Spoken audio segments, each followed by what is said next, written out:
Hi, ಎಲ್ಲರಿಗೂ ನಮಸ್ಕಾರ. ನಾನು ನಿಮ್ಮ ಲಕ್ಷ್ಮೀಗೌಡ. ಎಲ್ಲರಿಗೂ ಕಾಮನಬಿಲ್ಲು ಕಥಾಗುಚ್ಛ ಯೂಟ್ಯೂಬ್ ಚಾನಲ್ಗೆ ಸ್ವಾಗತ. ಯಾರಾದರೂ ಹೊಸದಾಗಿ ನನ್ನ ಚಾನಲ್ನಲ್ಲಿ ಕಥೆಗಳನ್ನು ಕೇಳ್ತಿದ್ರೆ ಸಬ್ಸ್ಕ್ರೈಬ್ ಮಾಡಿ, ಕತೆ ಕೇಳಿ ಸಪೋರ್ಟ್ ಮಾಡಿ. ಹಾಗೆ ನನ್ನ ಕಥೆಗಳು ನಿಮಗೆ ಇಷ್ಟ ಆದರೆ ಕಮೆಂಟ್ ಮಾಡಿ, ಶೇರ್ ಮಾಡಿ. ದ್ವೇಷದ ಜ್ವಾಲೆ ಕಥೆಯ ಮುಂದುವರೆದ ಸಂಚಿಕೆ. ಕಣ್ಣು ಅಲುಗಿಸದೆ ಆರ್ಯನನ್ನೇ ನೋಡುತ್ತಾ ಉಳಿದಳು ಸಾಗರಿ. ಅವನು ಹೇಳಿದ ಮಾತು ಕೇಳಿ ಅವಳ ಕಣ್ಣು ತುಂಬಿದರೂ ಕೂಡ ಕಣ್ಣೀರನ್ನು ಹರಿಯಲು ಬಿಡದೆ ಕಷ್ಟದಲ್ಲಿ ತಡೆಹಿಡಿದಿದ್ದಳು. ಕ್ಷಣಗಳ ನಂತರ ಎಚ್ಚೆತ್ತು ಅವನಿಂದ ದೂರ ಸರಿದು ನಿಂತಳು. ಆಗಲೂ ಅವನ ಜೊತೆ ಮಾತನಾಡುವ ಪ್ರಯತ್ನ ಮಾಡಲಿಲ್ಲ ಸಾಗರಿ.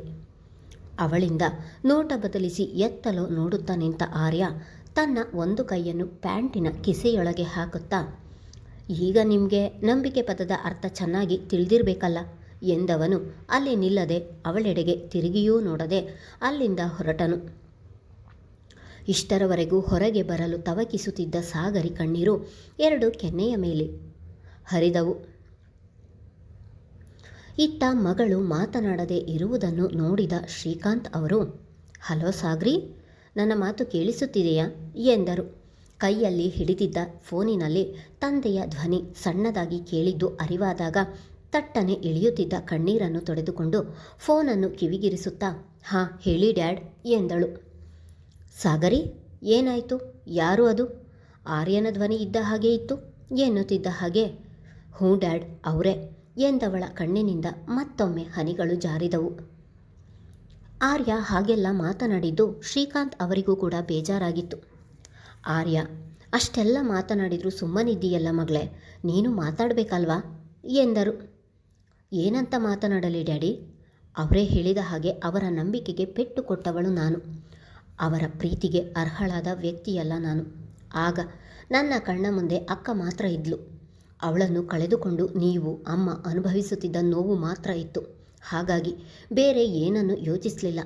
ಆದರೆ ಈಗ ಯಾರೋ ಮಾಡಿದ ತಪ್ಪಿಗೆ ಇನ್ಯಾರಿಗೋ ಶಿಕ್ಷೆ ಕೊಟ್ಟು ತಪ್ಪು ಮಾಡಿದೆ ಎನಿಸುತ್ತಿದೆ ಡ್ಯಾಡಿ. ತುಂಬ ನೋವಾಗ್ತಿದೆ. ಆರ್ಯ ನನ್ನ ಎದುರಿಗೆ ನಿಂತು ಕಪಾಳಕ್ಕೆ ಬಾರಿಸಿದರೂ ನನಗಿಷ್ಟು ನೋವಾಗ್ತಿರಲಿಲ್ಲ. ಅವರ ನಂಬಿಕೆಗೆ ದ್ರೋಹ ಮಾಡಿದೆ ಎಂದು ಹೇಳಿದವಳ ಕಣ್ಣಿನಿಂದ ನೀರು ಇಳಿದವು. ಮಗಳ ಮಾತುಗಳನ್ನು ಕೇಳಿ ನೊಂದು ಹೋದರು ಶ್ರೀಕಾಂತ್. ಅವಳು ತುಂಬ ಧೈರ್ಯವಂತೆ, ಯಾರಿಗೂ ಹೆದರದವಳು. ಅವಳ ಮನಸ್ಸಲ್ಲಿ ಎಷ್ಟೇ ನೋವಾದರೂ ಬೇರೆಯವರಿಗೆ ತೋರಿಸುತ್ತಿರಲಿಲ್ಲ. ಆದರೆ ಇಂದು ತನ್ನ ತಂದೆಯ ಬಳಿ ಮೊದಲ ಬಾರಿಗೆ ಮನಸ್ಸು ಬಿಚ್ಚಿ ಮಾತನಾಡಿದಳು. ಮಗಳ ಮಾತು ಕೇಳಿ ಅವರ ಕಣ್ಣು ಕೂಡ ತುಂಬಿದವು. ಸಾಗರಿ, ನೀನು ತಪ್ಪು ಮಾಡಿದರೂ ಕೂಡ ಅದರ ಉದ್ದೇಶ ಸರಿಯಿತ್ತು. ಇನ್ನೂ ಕಾಲ ಮಿಂಚಿಲ್ಲ. ಈಗಲೇ ಹೋಗಿ ಆರ್ಯನ ಜೊತೆ ಮಾತನಾಡು. ನಿಜ ಹೇಳ್ತಿದ್ದೀನಿ ಸಾಗರಿ, ಆರ್ಯ ನೀನು ಮಾತನಾಡಲಿ ಎಂದು ಕಾಯುತ್ತಿದ್ದಾನೆ. ನೀನು ಒಮ್ಮೆ ಅವನ ಜೊತೆ ಮಾತನಾಡಿದರೆ ಅವನ ಬೇಜಾರು ಓಡಿ ಹೋಗುತ್ತದೆ. ಆರ್ಯನ ಜೊತೆ ಮಾತನಾಡು ಮಗಳೇ ಎಂದರು. ಯಾವ ಮುಖ ಹೊತ್ತು ಮಾತನಾಡಲಿ ಡ್ಯಾಡ್? ಈಗ ಅವರು ಹೇಳಿದ್ದನ್ನು ನೀವೇ ಕೇಳಿಸಿಕೊಂಡಿರಲ್ಲ. ನಂಬಿಕೆ ಕಳೆದುಕೊಳ್ಳಲು ಕ್ಷಣ ಸಾಕು. ಅದನ್ನು ಸಂಪಾದಿಸುವುದು ತುಂಬ ಕಷ್ಟ. ಬೇಡ ಡ್ಯಾಡಿ, ಮತ್ತೆ ನಾನು ಅವರ ಜೊತೆ ಮಾತನಾಡುವ ಪ್ರಯತ್ನ ಮಾಡುವುದಿಲ್ಲ. ಈಗ ಹೇಗಿದ್ದೆವೋ ಹಾಗೆ ಇದ್ದು ಬಿಡುವುದು ಒಳ್ಳೆಯದು ಎಂದವಳ ಮನದಾಳದ ನೋವು ಅವಳಿಗಷ್ಟೇ ಗೊತ್ತು. ಹಠ ಮಾಡಬೇಡ ಸಾಗರಿ. ಈಗಾಗಲೇ ಅಗ್ನಿಗೆ ಆರ್ಯನನ್ನು ಇವರೇ ನಿನ್ನ ತಂದೆ ಎಂದು ಪರಿಚಯ ಮಾಡಿಸಿದ್ದೀನಿ. ಅಂಥದ್ರಲ್ಲಿ ನೀನು ಧೀರಜ್ನನ್ನು ಮದುವೆಯಾಗಿ ಅವನನ್ನು ಮಗುವಿಗೆ ತಂದೆ ಎಂದು ಮತ್ತೆ ಪರಿಚಯ ಮಾಡಿಕೊಡ್ತೀಯ. ಹಾಗಾದರೆ ಮಗುವಿಗೆ ಎಷ್ಟು ಜನ ತಂದೆಯರಾಗ್ತಾರೆ ಎಂದು ಮಾತಿನ ಭರದಲ್ಲಿ ಹೇಳಿಬಿಟ್ಟರು ಶ್ರೀಕಾಂತ್. ತಂದೆಯ ಮಾತು ಕೇಳಿ ಡ್ಯಾಡಿ ಎಂದು ಜೋರಾಗಿ ಕೂಗಿದಳು ಸಾಗರಿ. ಅವಳ ಕೂಗಿಗೆ ಅಕ್ಕಪಕ್ಕದಲ್ಲಿ ಓಡಾಡುತ್ತಿದ್ದವರೆಲ್ಲ ಅವಳೆಡೆಗೆ ತಿರುಗಿ ನೋಡಿದರು. ಅವರೆಲ್ಲರೂ ನೋಡಿದ್ದು ಬೇಜಾರಾಗಿ ತಟ್ಟನೆ ಕರೆತುಂಡರಿಸಿ ಅಲ್ಲಿಂದ ನಡೆದಳು ಸಾಗರಿ. ಸಾಗರಿ ಪಾರ್ಕಿಂಗ್ ಬಳಿ ಬರುವ ವೇಳೆಗಾಗಲೇ ಆರ್ಯ ತನ್ನ ಕಾರ್ ತೆಗೆದುಕೊಂಡು ಅಲ್ಲಿಂದ ಹೋಗಿಯಾಗಿತ್ತು. ಅವಳಿಗೆ ಮನಸ್ಸಿನಲ್ಲಿ ಎಂದೂ ಇಲ್ಲದ ನೋವು ತುಂಬಿಕೊಂಡಂತೆ ಮನಸ್ಸು ಭಾರವಾಗಿತ್ತು. ಎಷ್ಟೇ ತಡೆದರೂ ಕಣ್ಣೀರು ಮಾತ್ರ ಇಳಿಯುತ್ತಲೇ ಇದ್ದವು.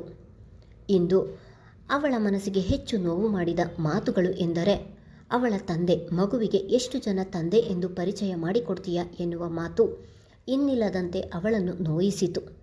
ಅದೇಕೋ ಪರಿಸ್ಥಿತಿಯ ಕೈಗೊಂಬೆಯಾಗುತ್ತಿದ್ದೇನೆ ಎನಿಸಿತು ಅವಳಿಗೆ.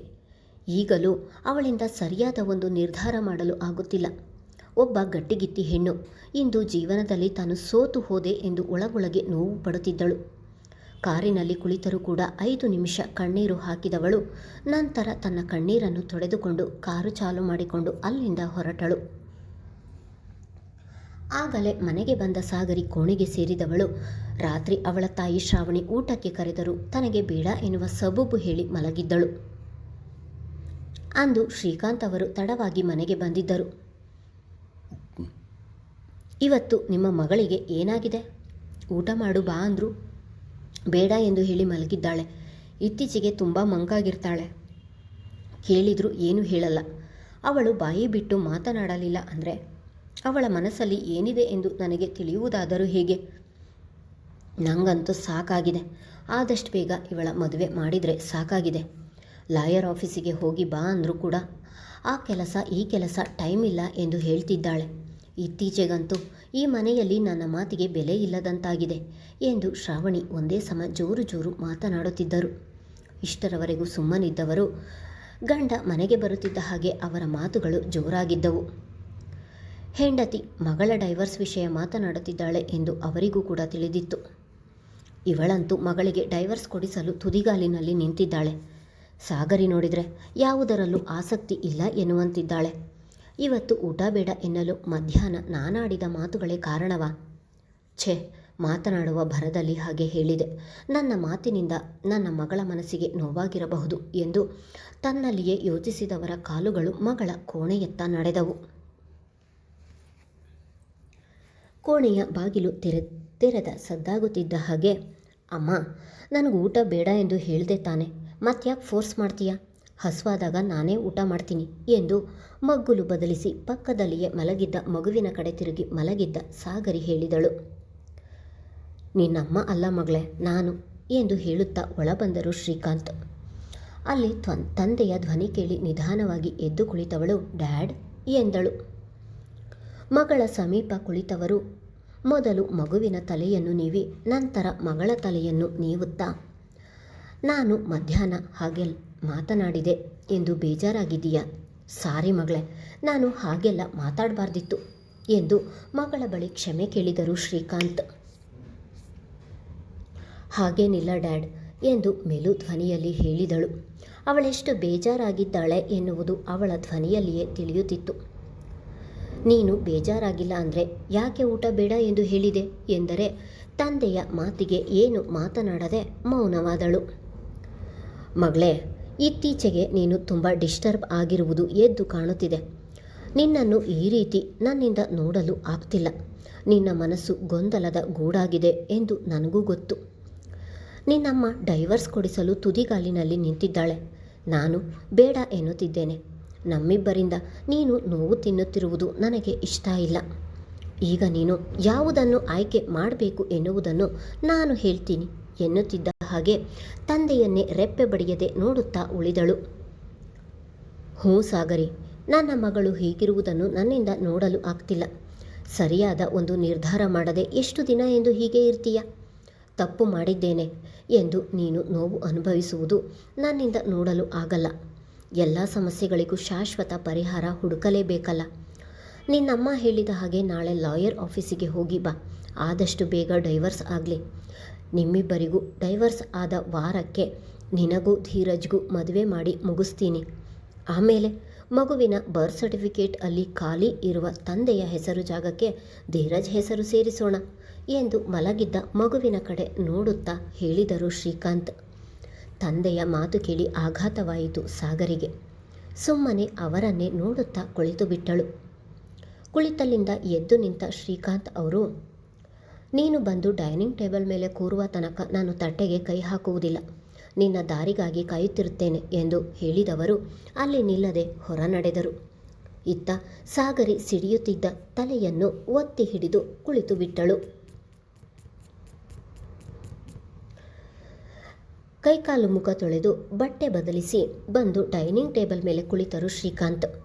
ಶ್ರಾವಣಿ ಅವರಿಗೆ ಊಟ ಬಡಿಸಲು ಬಂದರೆ, ಈಗಲೇ ಬೇಡ, ಸಾಗರಿ ಬರಲಿ, ಒಟ್ಟಿಗೆ ಊಟ ಮಾಡ್ತೀನಿ ಎಂದರು.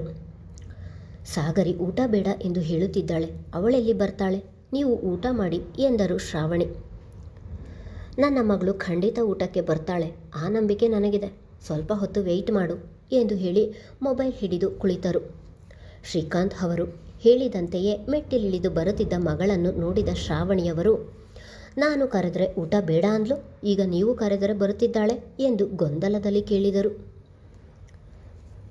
ಕರೆಯುವ ರೀತಿ ಕರೆದರೆ ಬರ್ತಾಳೆ, ನೀನು ಇಬ್ಬರಿಗೂ ಬಡಿಸು ಎಂದರು. ಡೈನಿಂಗ್ ಟೇಬಲ್ ಬಳಿ ಬಂದ ಸಾಗರಿ ತನ್ನ ತಂದೆಯ ಎದುರಿಗೆ ಕುಳಿತಳು. ಶ್ರಾವಣಿ ಇಬ್ಬರಿಗೂ ಊಟ ಬಡಿಸಿದರು.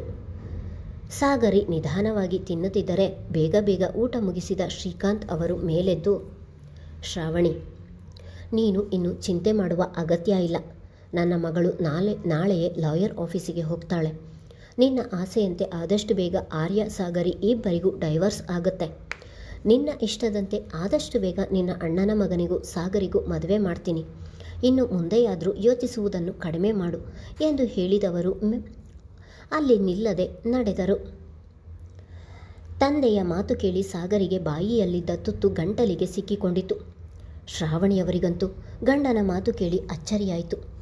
ಇಷ್ಟು ದಿನ ಹಠ ಮಾಡಬೇಡ, ಆರ್ಯನಂತಹ ಅಳಿಯ ಮತ್ತೆ ನಮಗೆ ಸಿಗುವುದಿಲ್ಲ, ಸ್ವಲ್ಪ ದಿನ ಎಲ್ಲವೂ ಸರಿ ಹೋಗುತ್ತೆ ಎಂದು ಹೇಳುತ್ತಿದ್ದ ಗಂಡ ಈಗ ದಿಢೀರ್ ಎಂದು ಈ ರೀತಿ ಹೇಳಿದರೆ ನಂಬಲಾಗದೆ ನಿಂತು ಬಿಟ್ಟರು ಶ್ರಾವಣಿ. ಸಾಗರಿಗೆ ಮಾತ್ರ ತುತ್ತು ಗಂಟಲಿನಲ್ಲಿ ಇಳಿಯದೆ ತಟ್ಟೆಗೆ ಕೈ ತೊಳೆದು ಅಲ್ಲಿಂದ ಎದ್ದು ನಡೆದಳು. ಸಾಗರಿ ಬೆಳಗ್ಗೆ ತನ್ನ ವರ್ಕೌಟ್ ಮುಗಿಸಿ ಸೋಫಾ ಮೇಲೆ ಬಂದು ಕುಳಿತಿದ್ದಳು. ಅಲ್ಲಿಗೆ ಬಂದು ಕುಳಿತ ಶ್ರೀಕಾಂತ್ ಅವರು, ಸಾಗರಿ, ಲಾಯರ್ ಆಫೀಸಿಗೆ ಎಷ್ಟೊತ್ತಿಗೆ ಹೋಗ್ತೀಯಾ? ಒಬ್ಬಳೇ ಹೋಗ್ತೀಯಾ? ಇಲ್ಲ ನಾನು ಬರಬೇಕಾ ಹೇಳು, ಬರ್ತೀನಿ ಎಂದರು. ಡ್ಯಾಡ್, ಯಾಕೆ ಹೀಗೆಲ್ಲ ಮಾತಾಡ್ತಿದ್ದೀರಾ ಎಂದಳು ಸಾಗರಿ. ಶ್ರೀಕಾಂತ್ ಅವರು ಮತ್ತೆ ಮಾತನಾಡುವ ಮೊದಲೇ ಅವರ ಫೋನ್ ಸದ್ದು ಮಾಡಿತು. ಯಾರು ಎಂದು ನೋಡಿದರೆ ಅಳಿಯ ಕರೆ ಮಾಡುತ್ತಿದ್ದನು. ಕರೆ ಸ್ವೀಕರಿಸಿ, ಹೇಳು ಆರ್ಯ ಎಂದರು.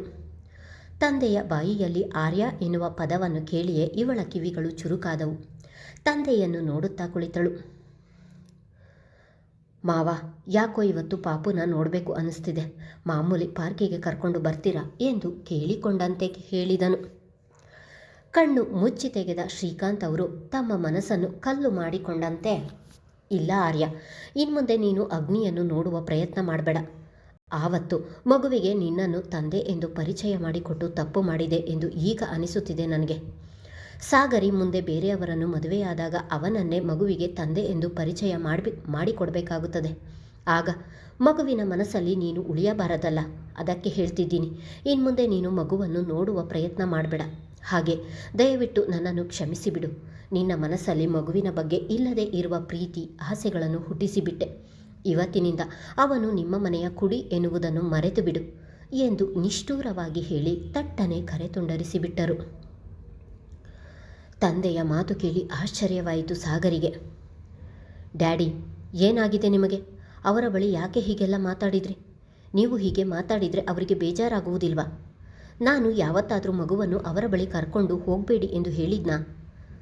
ಅವರು ನೋಡಬೇಕು ಎಂದಾಗಲೆಲ್ಲ ಅಗ್ನಿಯನ್ನು ನೀವು ಅವರ ಬಳಿಗೆ ಕರೆದುಕೊಂಡು ಹೋಗುವುದು ಗೊತ್ತಿದ್ದರೂ ಕೂಡ ನಾನು ಸುಮ್ಮನಿಲ್ವಾ? ಆದರೂ ಯಾಕೆ ಹೀಗೆಲ್ಲ ಮಾತಾಡಿದ್ರಿ ನೀವು ಎಂದು ನೋವು ತುಂಬಿದ ಧ್ವನಿಯಲ್ಲಿ ಕೇಳಿದಳು ಸಾಗರಿ. ನೀನು ಈಗ ಏನೂ ಹೇಳಿಲ್ಲ ಅಂದರೂ ಕೂಡ ನೀನು ಬೇರೆ ಮದುವೆಯಾದಾಗ ಮಗುವನ್ನು ಹೀಗೆ ಕರೆದುಕೊಂಡು ಹೋಗಿ ಆರ್ಯನಿಗೆ ಮೀಟ್ ಮಾಡಿಸಲು ಆಗಲ್ಲ ಸಾಗರಿ. ಈಗ ಆರ್ಯನಿಗೆ ನೋವಾದರೂ ಕೂಡ ಮುಂದೆ ನೋವಾಗಬಾರ್ದು ಅಲ್ವಾ? ಅದಕ್ಕೆ ಮಗುವಿನ ಮೇಲಿರುವ ಅವನ ಪ್ರೀತಿಯನ್ನು ಮೊಳಕೆಯಲ್ಲಿಗೆ ಚಿವುಟುತ್ತಿದ್ದೇನೆ ಎಂದು ಹೇಳುತ್ತಾ ಎದ್ದು ನಿಂತವರು, ಆದರೂ ಸಾಗರಿ, ನಿನಗೆ ಇನ್ನೊಂದು ವಿಷಯ ಗೊತ್ತಾ? ಮಗುವನ್ನು ನೀನೆಷ್ಟು ಪ್ರೀತಿಸುತ್ತೀಯೋ ಆರ್ಯ ಕೂಡ ಅಷ್ಟೇ ಪ್ರೀತಿಸುತ್ತಾನೆ. ಅಗ್ನಿ ಆರ್ಯನ ಅಣ್ಣನ ಮಗ ಎಂದು ತಿಳಿದಿದ್ದರೂ ಕೂಡ ತನ್ನ ಸ್ವಂತ ಮಗನ ಹಾಗೆ ನೋಡಿಕೊಳ್ಳುತ್ತಾನೆ.